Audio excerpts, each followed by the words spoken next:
Hello everyone, welcome to Adin Suguru. I hope you all are doing well. Let's start the Hindu editorial analysis. So the first editorial is House of Wars attacking the political rivals cannot be a way to evade the responsibility. So context क्या है और background क्या है इस editorial का? Operation सिंदूर के regarding है, जो इंडिया का मिलिट्री रिटेलिएशन है, जो टेररिस्ट अटैक हुआ था आपके पास पहलगाम जम्मू एंड कश्मीर में ऑन द अप्रैल 22, 2025, जिसमें आपके पास 26 सिविलियन की डेथ हुई थी। जो टेररिस्ट एक्टर हैं आपके पास वो है अटैक जो एट्रीब्यूट किया जाता है लश्कर ताइबान को, जो आपके पास बेस्ड है पाकिस्तान में। टाइमिंग क्या है आपके पास पार्लियामेंट्री डिबेट की?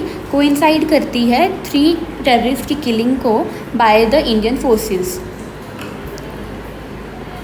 सो parliamentary debate political versus strategic. So bipartisan support for the arm forces, जो सभी पार्टीज हैं उन्होंने यूनानिमसली प्रेज करा इंडियन सोल्जर्स को। कंटेंशन पॉइंट्स क्या है? लैक है आपके पास introspection on the internal security lapses.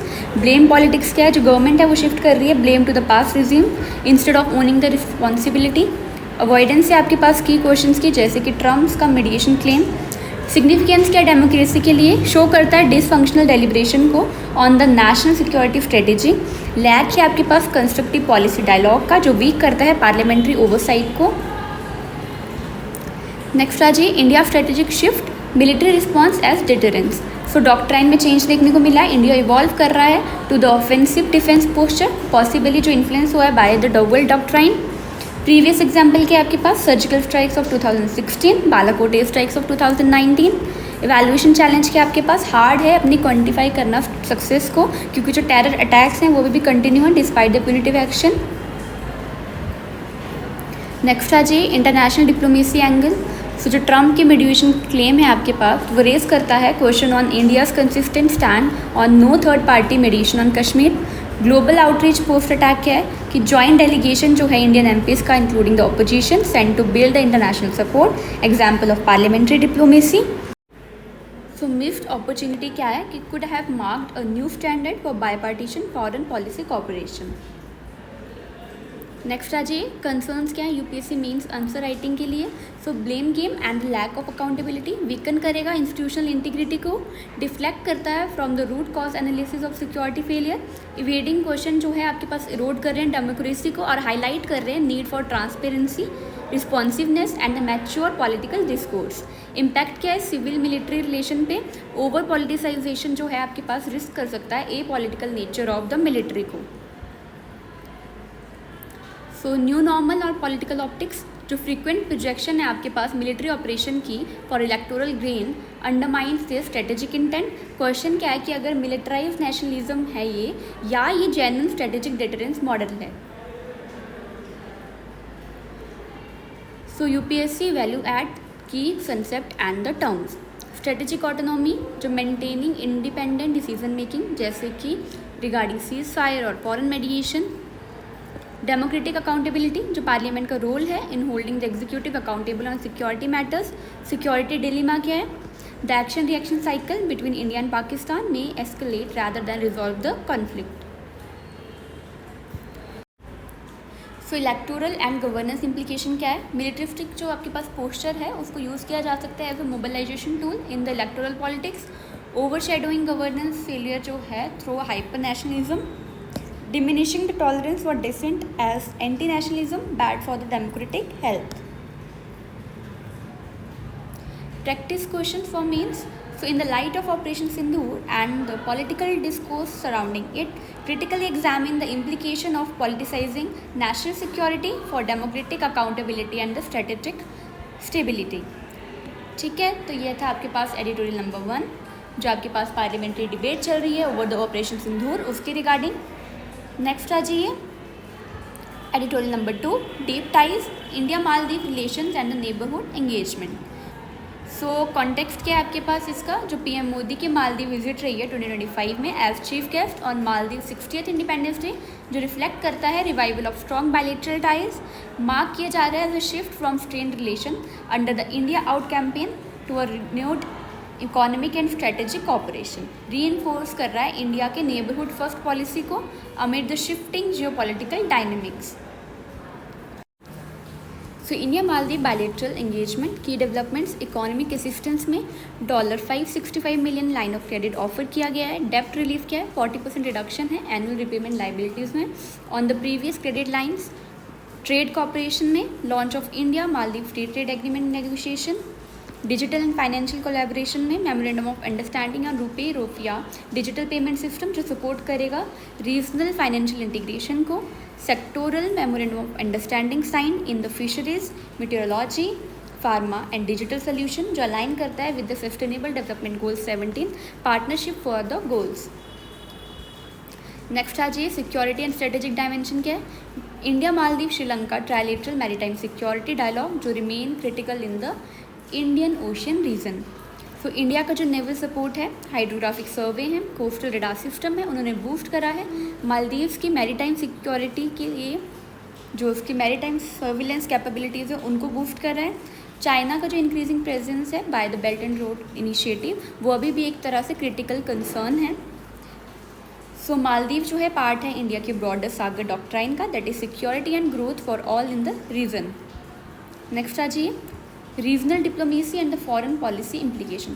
So symbolism, Maldives का कमेमोरेटिव स्टैम्प डिपिक्ट करता है इंडियन मालदीवियन बोट्स, रिफ्लेक्ट करता है कल्चरल डिप्लोमेसी को। सो नेबरहुड निगलेक्ट, डिस्पाइट ऑपरेशन सिंदूर जो इंडिया ने है क्या नहीं करा है, आउटरीच नहीं करा है डेलीगेशंस को टू द नेबरिंग कंट्रीज जैसे कि बांग्लादेश हो गया, नेपाल हो गया। जो नेपाल के पीएम है केपी शर्मा ओलीज, पेंडिंग विजिट है उनकी यहाँ पे, वो शो करती है need for balance regional diplomacy को। So global context and challenges, India's diplomatic bandwidth is stretched due to trade tension with the US due to the tariff hikes. Global conflict जैसे कि रशिया यूक्रेन वॉर हो गया, Gaza crisis हो गए, post Pahalgam tension जो है पाकिस्तान के साथ, and the rising border sensitivity with the Bangladesh. ये जो डेवलपमेंट्स हैं आपके पास ये अंडरस्कोर करती हैं जियो स्ट्रेटेजिक नीड को to invest in the regional stability as a buffer against the global unpredictability. Next आ जाइए यूपीएससी वैल्यू एडिशन। सो की कॉन्सेप्ट कौन से हैं, नेबरहुड फर्स्ट पॉलिसी की आपके पास कॉर्नरस्टोन है इंडिया की रीजनल फॉरेन पॉलिसी का जो फोकस करती है कनेक्टिविटी पे, सिक्योरिटी पे एंड म्यूचुअल ग्रोथ पे। सागर डॉक्ट्राइन क्या है, इंडिया का विजन है for the regional cooperation in the Indian Ocean. डेप्थ diplomacy versus the development partnership, जो इंडिया की एड जो है वो है आपके पास more grant LOC based and like the China's डेप्थ trap model.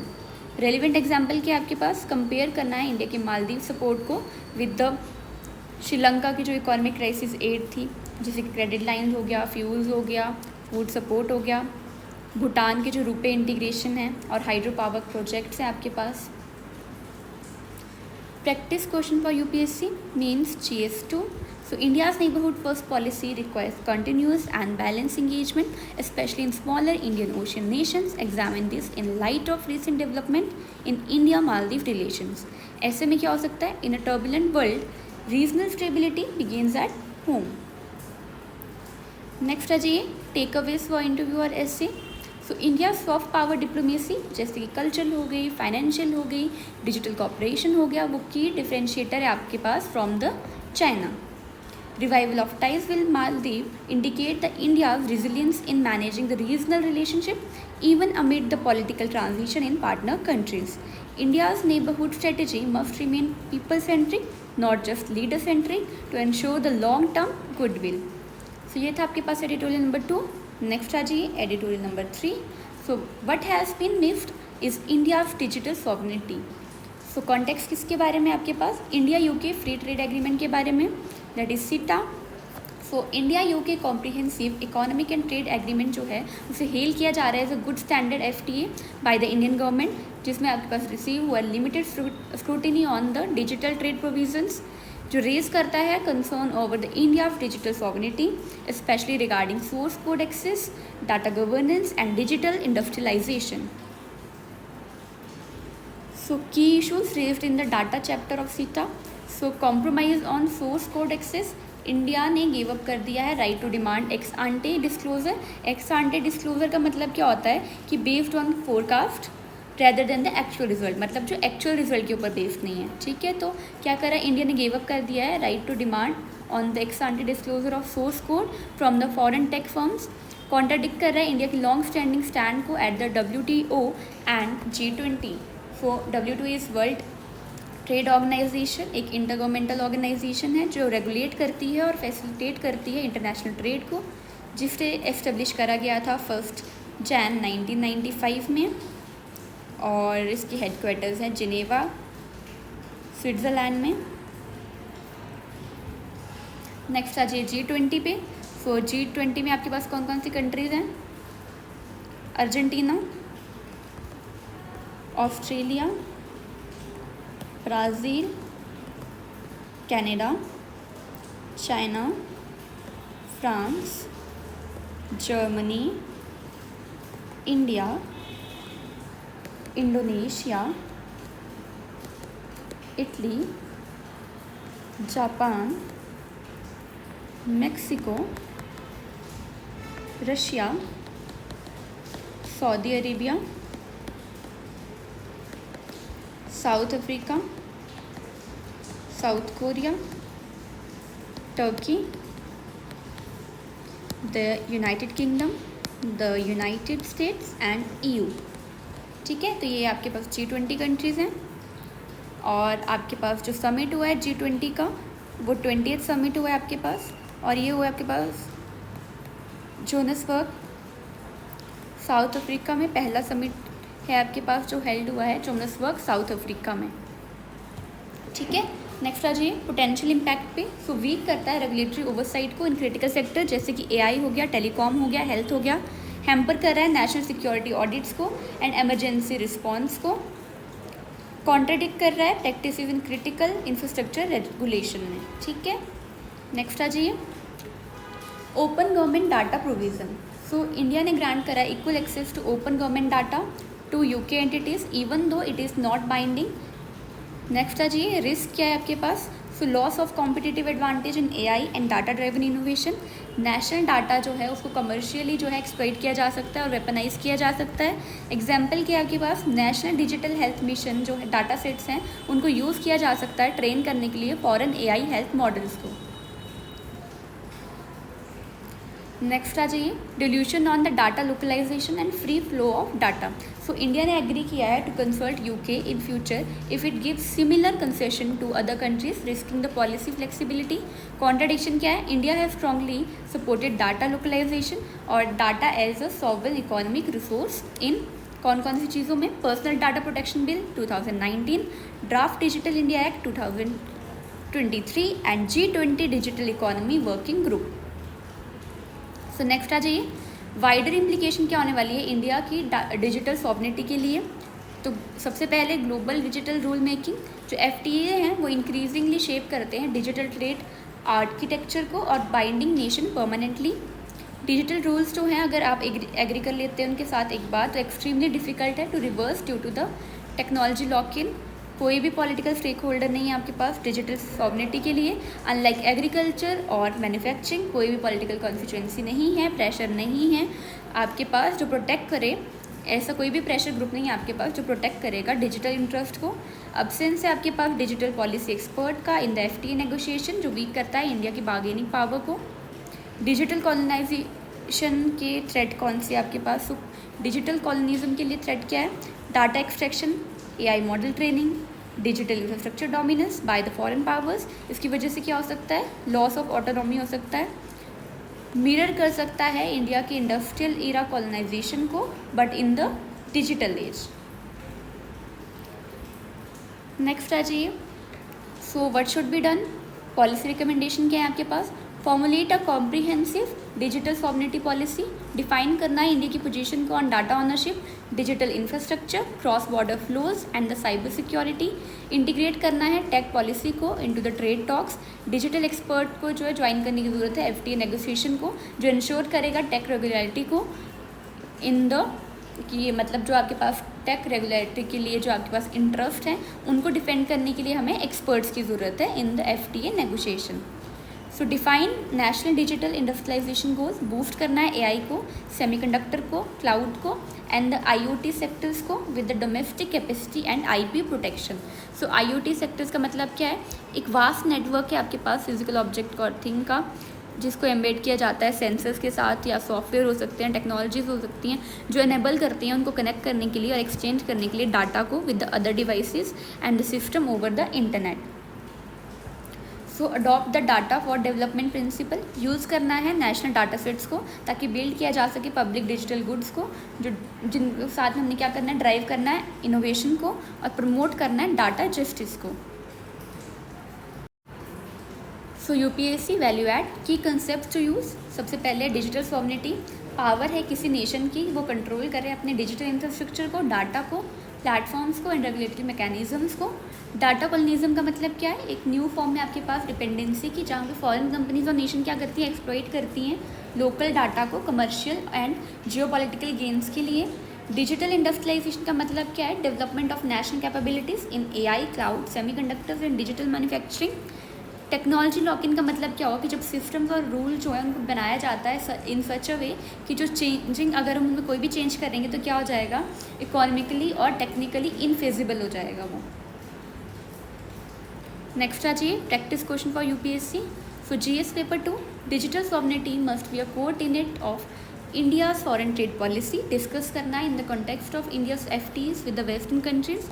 GS paper 3, evaluate करना है impact of FTA on India's ability to regulate its digital economy, how can India protect its digital sovereignty.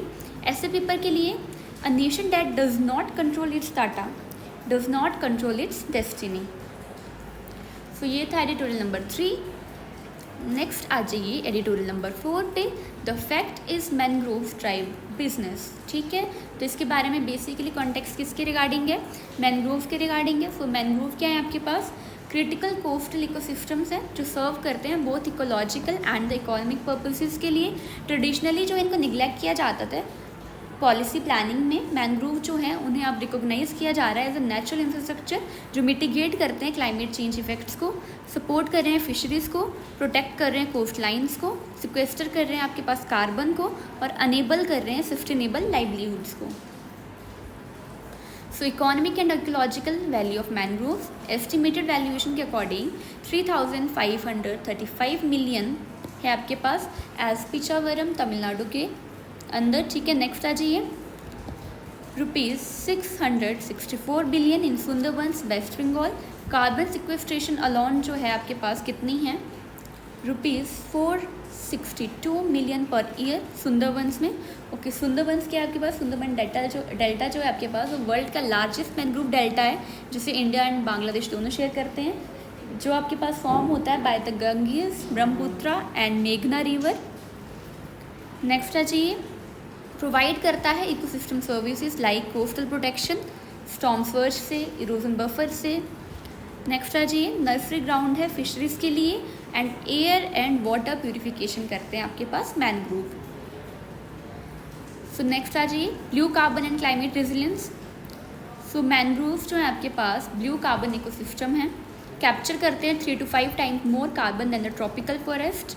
Vital है India के climate mitigation strategy के लिए under the NDC targets of the Paris agreement. NDC target का मतलब क्या है, nationally determined contributions in the context of climate action under the Paris Agreement. So NDCs क्या है आपके पास, नेशनल क्लाइमेट एक्शन प्लान्स हैं submitted by the each country जो आउटलाइन करते हैं उनके एफर्ट्स को ताकि रिड्यूस किया जाए ग्रीन हाउस गैस एमिशंस को एंड अडेप्ट किया जाए to the impacts of climate change. So साथ में जो है वाइटल है इंडिया के क्लाइमेट मिटिगेशन स्ट्रेटजी के लिए under the green India mission and life mission.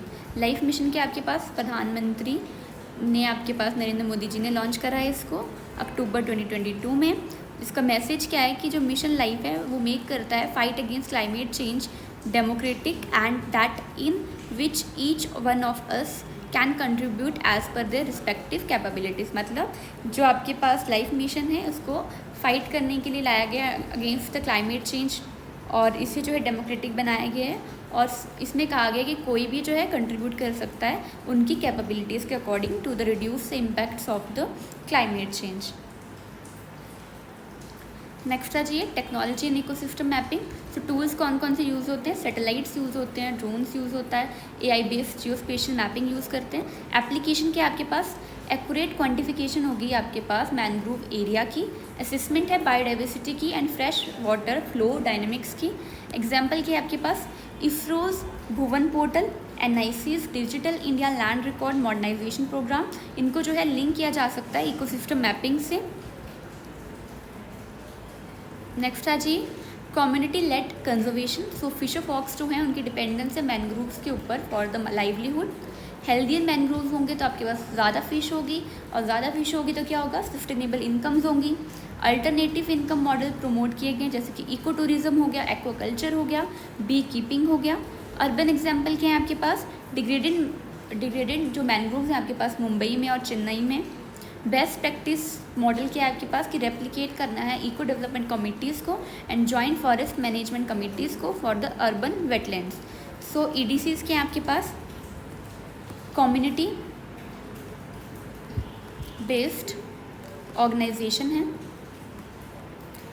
जो बनाई जाती हैं विलेजेस में अराउंड द प्रोटेक्टेड एरियाज, जैसे कि आपके पास नेशनल पार्क्स हो गए, सेंचुरीज हो गए, और उनमें क्या किया जाता है, इन्वॉल्व किया जाता है लोकल रेजिडेंट्स को in the wild life conservation and the sustainable development. इन्हें जो है लिंक किया जाता है फॉरेस्ट डिपार्टमेंट से और इनका जो काम है वो है कि इंटीग्रेट करना है लोकल कम्युनिटीज़ को कंजर्वेशन एफर्ट्स के साथ और साथ में प्रोवाइड करना है उनको इकोनॉमिक अपॉर्चुनिटीज़। नेक्स्ट आ जाइए JFMC के आपके पास।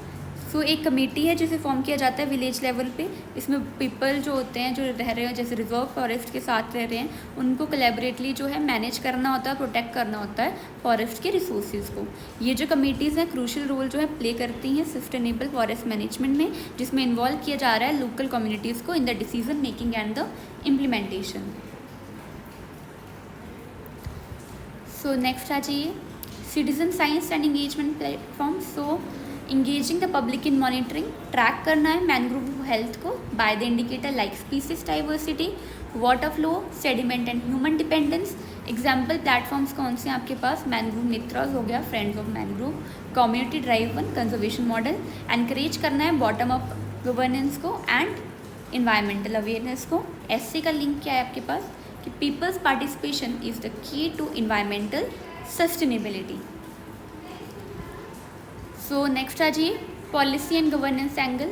सो करंट प्रोग्राम जो हैं वो सपोर्ट करते हैं मैनग्रोव्स को, कौन कौन से हैं, national coastal mission under the NAPCC that is national action plan on climate change, wetlands conservation and management rules 2017, state action plan on climate change SAPCCs, compensatory afforestation programme under Campa.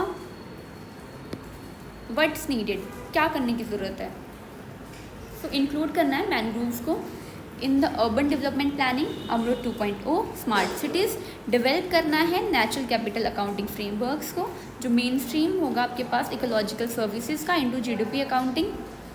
Coastal regulation zone rules जो हैं उनको prioritise करने की ज़रूरत है, उनको क्या करना है कि मैनग्रोव जो बफर जोन है उनको प्रायोरिटाइज करना है। प्रमोट करना है ब्लू इकोनॉमी को बाय मैनग्रोव सपोर्टेड लाइवलीहुड्स।